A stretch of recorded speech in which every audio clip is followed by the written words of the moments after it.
ایرانی صدر کے دورہ پاکستان میں امکان ہے کہ گیس پائپ لائن جو پاکستان اور ایران کے درمیان ایک طے شدہ معاملہ ہے اس پر شاید کچھ باتیں ہوں۔ اس کے علاوہ پاکستان اور ایران افغان بارڈر سیکیورٹی کے معاملات پر بھی گفتگو کریں گے، چونکہ دونوں طرف کے وفود بھی ساتھ ہیں، اس لیے بہت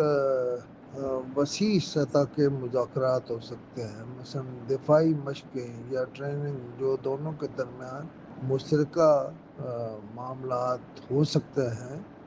اسی طرح انسدادی دہشت گردی کا معاملہ جو ہے اس میں سرحد پار سے جو کچھ بھی ہو رہا ہے، حملے ہو رہے ہیں، اس میں پاکستان اور ایران وہ آپس میں جوائنٹ وینچرز پر گفتگو کر سکتے ہیں۔ ریفائنری اور آئل ٹریڈ کے معاہدے بھی ہو سکتے ہیں، اور ایران سے بجلی کی درآمد پر خاص طور پر گفتگو ہو سکتی ہے، اور یہ بجلی پاکستان کے صوبے ایران کو درآمد کرنے کے حوالے سے سوچا جا سکتا ہے۔ یہ معاملہ جو ایران اور پاکستان کے درمیان عرصے سے رکا ہوا ہے، یعنی آئی پی کا پروجیکٹ، اس پر بھی پیش رفت ہو سکتی ہے۔ بڑا امکان ہے کہ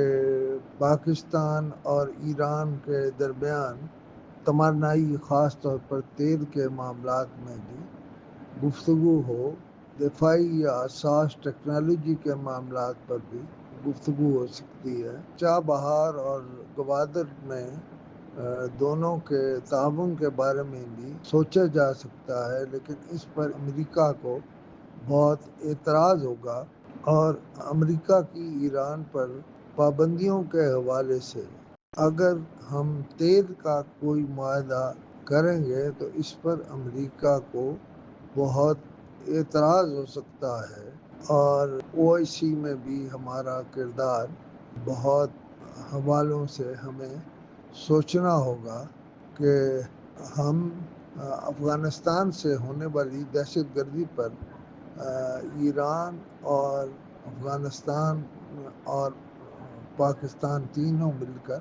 اس پر کو مشترکہ لائحہ عمل اختیار کریں۔ اس میں سب سے اہم معاملہ اقتصادی راہداری اور تجارتی راستے ہیں۔ ایران، پاکستان اور چین کے ممکنہ 6 فرقی منصوبے ان معاملات کو آگے بڑھا سکتے ہیں، اور خاص طور پر بلوچستان سرحد پر حالیہ کشیدگی کے بعد اعتماد سازی کے بہت سارے معاملات پر بھی گفتگو ہو سکتی ہے، اور بعض معاملات طے بھی ہو سکتے ہیں، اور پاکستان اور ایران کے درمیان دو طرفہ تجارت بڑھانے کے لیے بھی معاہدے اور سمجھوتے ہو سکتے ہیں۔ دو طرفہ تعلقات کو فروغ دینے کے معاملے میں پاکستان اور ایران کے درمیان